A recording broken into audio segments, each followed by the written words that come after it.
For this example, we'll identify the conic section and then graph the polar equation. We have r is equal to 2 over 1 minus cosine of theta. The first step in identifying the conic section is to write it in standard form. And standard form is equal to r equals EP over 1 minus e times the cosine of theta. It's important in standard form that this constant be a 1. And since we have it a 1 already, we do have it in standard form. So now we can see that our e is the number in front of cosine of theta. So in this case, our e is equal to 1. We can also see that EP is the constant in the numerator. So EP in this case is equal to 2. So therefore, if we substitute 1 in for e, we'll get 1 times p is equal to 2, or simply that p is equal to 2. So we have e equal to 1 and p equal to 2. In step 2, we can identify the conic section based on e alone. Since e is equal to 1, that automatically means that our conic section is a parabola. Remember, if e is less than 1, we have an ellipse, and if e is greater than 1, we have a hyperbola. But in this case, we have a parabola. In step 3, we want to determine symmetry. In this case, notice that we have cosine theta in our equation. When we have cosine theta, this means we have symmetry with respect to the polar axis.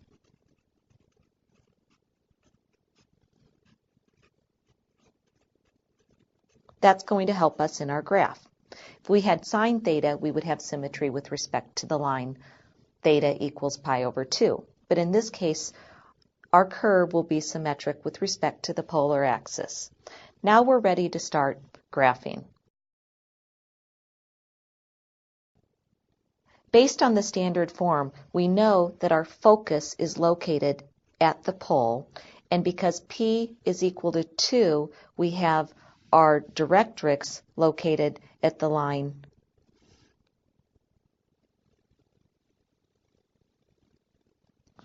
x equals -2. We know that our vertex is halfway in between these two. We also know, based on the standard form of EP over 1 minus e cosine theta, when this represents a parabola, we know that our parabola will open to the right. If this had been 1 plus cosine theta, our parabola would have opened to the left. So we have the vertex now. This vertex right here is located at the r theta point of 1 comma pi. The radius is 1 and the angle is pi. Now let's come up with a couple more points to graph our parabola. If we let theta equal pi over 2, then we'll have an r value which will equal 2 over 1 minus the cosine of pi over 2. Since the cosine of pi over 2 is equal to 0, we have r equals 2 over 1 minus 0, which is just 2. So in other words, we have another point that we can plot, which is when r equals 2, theta equals pi over 2. So that would be the point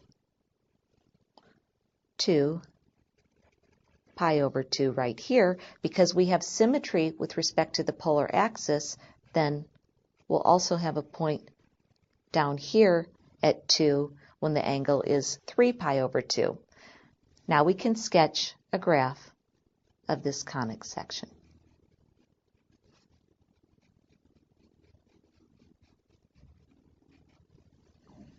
And I'll label these 2 points to complete the graph.